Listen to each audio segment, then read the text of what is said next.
페이지 170페이지를 한번 보세요. 자, 170페이지를 보게 되면 우선은 자, 소화 설비가 이렇게 나옵니다. 소화 설비 중에서 뭐요? 소화 기구의 밑줄 좌.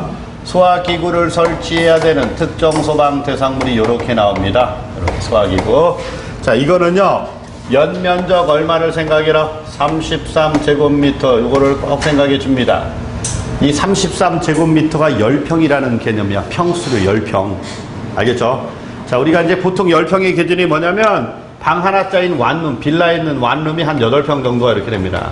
그리고요, 투룸이 12평 정도가 이렇게 되거든. 그러니까 방이 2개로만 늘어나도 어떻게 해라? 소화기구를 다 설치해라. 그런 얘기가 됩니다. 그래서요, 자, 우선은 나중에 되면요, 이게 기억이 안 날 확률이 굉장히 높아서 너무 많아도 머리가 아프니까, 보세요. 무조건 소화기구는 연면적 얼마? 33제곱미터 이상인 것, 아니면 미만 시설로서 지정문화재 및 가스시설, 그리고요, 터널이 있다. 이렇게 들어가야 됩니다. 그러니까 이 33제곱미터가 기억나면 나머지가 따라올 수 있도록 이렇게 연습을 해줘야 돼요. 알겠죠? 자, 연면적 33제곱미터. 요거. 두 번째는요, 주거용 주방 자동 소화 장치다. 주거용 주방 자동 소화 장치를 설치해야 되는 특정 소방 대상물 이렇게 나오거든요. 얘는요, 자, 아파트와 큰 의미는 없지만 아파트 등 및 30층 이상의 오피스텔이 있으면 그 모든 층에 설치한다. 이렇게 들어갑니다. 오피스텔의 모든 층. 다시 말해서 아파트와 오피스텔이라는 단어를 우선 기억하는 훈련을 하세요. 지금 다 외워서 여러분께 된다는 보장 절대 갖지 마세요. 이 워낙 많아서 시간이 지나면 자꾸 혼돈이 될 수밖에 없어. 그러니까 우선 해줘야 될 게 뭐냐? 특징을 살려서 준비를 단단히 해놓으세요. 이게 기억이 나면 나머지 기억나는 건 식은 죽 먹게요. 시간 해결해 주는데 이런 특징이 구별이 되지 않으면 절대 제자리 걸음이야. 자, 세 번째는요, 옥내 소화전 설비입니다. 옥내 소화전 설비를 설치해야 되는 특정 소방 대상물은 언제나 누구와 같이 들여다보냐면 옥외 소화전 설비와 같이 들여다보세요. 옥내 소화전 설비와 누구를 들여다보라고요? 옥외 소화전 설비를 같이 들여다봐라. 이렇게. 자, 왜 그러냐? 옥내 소화전 설비는 지하 가중 터널로서 우선은 지하 가중 터널로서 길이가 몇 메다 이상인 거요? 1000m 이상인 거 요거를 꼭 기억해 주세요. 길이가 몇 메다 이상이다? 1000m 이상인 특정 소방 대상물은 옥내 소화전 설비를 설치해라. 옥외 소화전 설비는요, 가장 큰 수치가 나옵니다. 지상 1층 및 2층의 무슨 면적 합계가요? 바닥 면적 합계가 이렇게. 바닥 면적 합계가 얼마 이상인 것이다? 9000제곱미터 이상이다. 이렇게 잡아주세요. 9000제곱미터 뭐다? 이상인 것이다. 이렇게 잡아줘야 됩니다. 이렇게. 자, 그리고요, 옥내와 옥외 공통으로 들어가는 게 뭐냐면 공장 창고 시설로서 특수 가연물에서 정하는 수량의 공장 창고 시설로서 이렇게 특수 가연물에서 정하는 수량의 몇 배요? 그렇지, 750배 이상의 750배, 이 수치를 잘 기억해 두세요. 이상의 특수 가연물을 저장 취급하는 특정 소방 대상물에는 자, 옥내 소화전 설비를 설치해라. 그런데 옥외 소화전 설비도 공통입니다. 얘도 마찬가지로 공장 창고 시설로서 이렇게 늘 습관적으로 붙인 연습만 하면 됩니다. 특수 가연물에서 정하는 수량이 몇 배 이상? 750배 이상의 무슨 가연물을? 특수 가연물을 저장 취급하는 시설에는 옥외 소화전 설비를 설치해라. 그러니까 옥내 옥외 두 가지 모두 해당이 된다는 걸 알 수가 있겠죠. 이해됐습니까? 자, 그 다음에 이제 옥내 소화전 설비와 옥외 소화전 설비, 옥외 소화전 설비 하나가 더 있죠. 뭐가 있습니까? 국보 또는 보물로 지정된 목조 건축물. 가다가 한번 읽어주기만 하면 됩니다. 옥내 소화전 설비는요, 이제 이 단어가 들어갈 겁니다. 어떤 단어가 들어갈 거냐? 건축물이 옥상에 설치된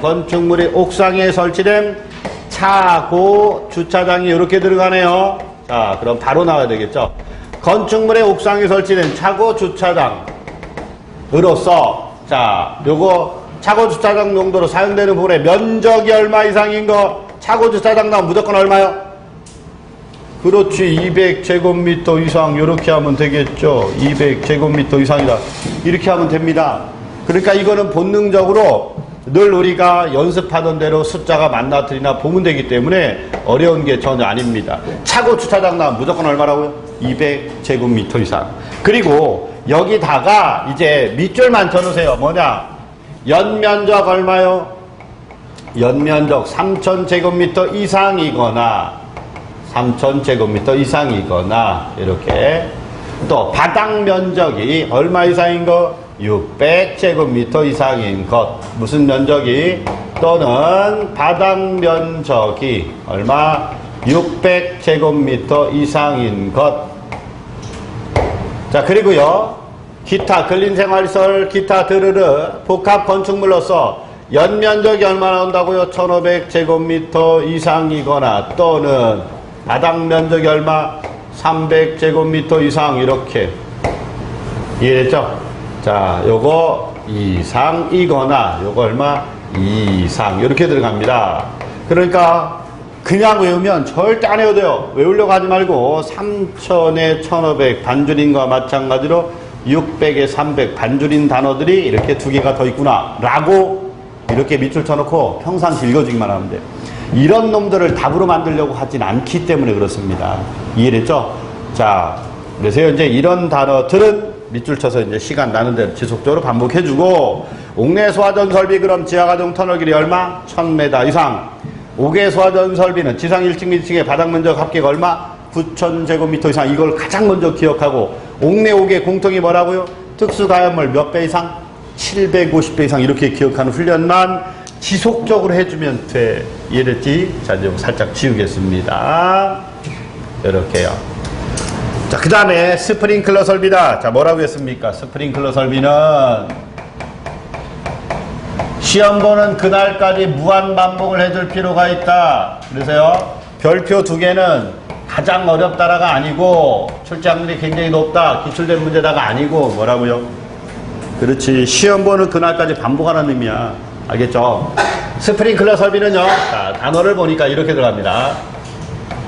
문화 및 집회시설 이렇게 들어갈 거야. 그런데 오늘 이제 지속적으로 계속 나올 게 뭐가 있느냐? 문화 및 집회시설요, 지속적으로 계속 나올 겁니다. 문화 및 집회시설, 무슨 시설? 종교시설, 운동시설은 늘 붙어 다니기 때문입니다. 한 번 더요. 문화 및 집회시설은 무슨 시설과 종교시설과 운동시설이 붙어 다닙니다. 문화 및 집회시설, 종교시설, 운동시설은 무조건 붙어 다니기 때문에 이 단어를 익혀줘라. 자, 로서 수용인원이 몇 명 이상인 것이다? 100명 이상인 것이다. 수용인원이 100명 이상인 것이다. 이렇게.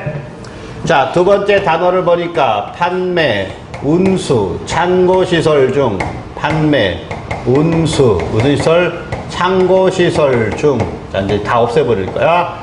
물류터미널에 한정한다. 이거는 뭐만 해당된다고요? 물류터미널에 한정한다.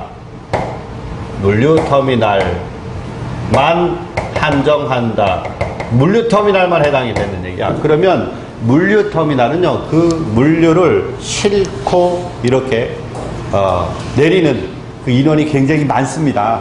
알겠죠? 그래서요, 실제로 이제 알바를 하고 싶다, 짧은 기간 동안 좀 돈 다른 데보다 조금 더 벌고 알바를 하고 싶다 그러면 이제 여기 가면 됩니다. 실제로 이제 여기를 가게 되면 오래 하질 못해요. 남들 다 퇴근한 저녁부터 아침까지 하거든요. 그러니까 이 수당은 센데 너무 힘들어요. 그래서 오래 하지 못하고 이제 잠깐 동안 이제 알바를 하기 위해서 이제 근무하는 사람들이 많습니다. 그래서 이제 이쪽 자리는요, 굉장히 순환이 잘 돼요. 뻑하면 빈자리가 생겨서 모집 공고가 납니다. 자, 아무튼 여기야. 판매시설 중에 물류터미널 이렇게. 그러면 수용인원이 우선은 바닥면적 합계가 숫자를 잘못해 무조건 외워서는 될 일이 아니기 때문에 바닥 면적 합계가 얼마 이상? 5,000제곱미터 이상이거나 수용 인원이 몇 명 이상인 거요? 500명 이상인 것이다. 자, 단위를 잘 보게 되면 여기 보세요. 5,000에 뭐가 나와 있죠? 500이 이렇게 나와 있잖아. 이해되지? 자, 그래서 이제 단어들의 숫자들의 두 개가 나올 때는 이렇게 앞에 있는 숫자 같이 맞물려 들어가는 경향이 많으니까 이걸 중심으로 이제 열심히 눈여겨보세요. 판매 운수는 실제로 겉다리야, 겉다리. 자, 이렇게 들러리 나온 겁니다. 이렇게. 그 다음 세 번째는요, 무슨 시설이요? 창고시설 그냥 넣으세요. 창고시설. 그러면 이거는 물류 터미널은 제외가 돼야 되겠죠. 물류 터미널이 아니면 터미널은 제외가 된다. 그러면 수용 인원이 많을 이유가 없기 때문에 수용 인원은 빼버립니다. 제외가 되는 경우는 뭐만 들어간다?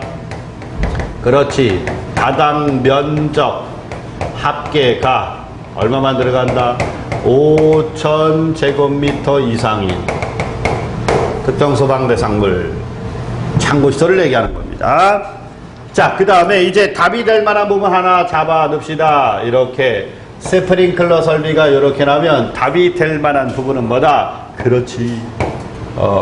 천장 또는 이게 답이 될 만한 부분이야. 천장 또는 반자의 높이가 몇 메다를 넘는, 그렇죠, 10m를 이렇게 10m를 넘는 렉식 창고다. 선반이 설치된 창고를 얘기하는 거야. 렉식 창고로서 거기 책에는 연면적이라고 돼 있습니다. 그거를 바꿔주세요. 바닥 면적 합계로 바꿔주세요. 잘못 나온 겁니다. 바닥 면적 합계가 얼마 이상인 것이다? 1500제곱미터 이상인 것이다. 이렇게 연면적 잘못되어 있으니까 바꿔주세요. 바닥 면적 합계요. 그러니까 자, 천장 또는 반자의 높이가 나면 몇 메다요? 10m를 넘는, 이걸 15m를 넘는으로 바꿔내면 구별을 못합니다. 왜? 이 부분을 공부를 안 해요. 머리가 아프거든. 자, 그래서요 꼭 명심해 주고요. 그 다음에 층수가 몇 층 이상인 것. 자, 가장 많이 나오는 층수가 몇 층 이상이라 그랬지? 그렇지. 층수가 몇 층 이상인 거다? 그렇지. 11층 이상인 특정 소방 대상물은 스프링클러 설비를 설치한다. 이렇게 들어가게 됩니다. 자, 우리가 단어에서도요, 한 번 더요, 지속적으로 계속 나올 단어가 있으니까 연습하면 되죠. 여기서 한 번 더요. 문화 및 집회시설이 나오면 누가들 같이 따라 나온다고요? 문화 및 집회시설과 무슨 시설? 종교시설과 무슨 시설이요? 운동시설이 이렇게 따라 나오게 됩니다. 문화 및 집회시설, 종교시설, 그리고 무슨 시설이 따라 나온다? 운동시설이 이렇게 따라 나온다는 걸 꼭 명심해 주기 바랍니다. 이렇게 한 번 더. 문화 및 집회시설과 종교시설과 그리고 무슨 시설이요? 운동시설이 이렇게 따라 나오게 됩니다. 이렇게. 자, 그러면 스프링클러 설비다. 아직 끝난 거 아니죠? 간이 스프링클러 설비다.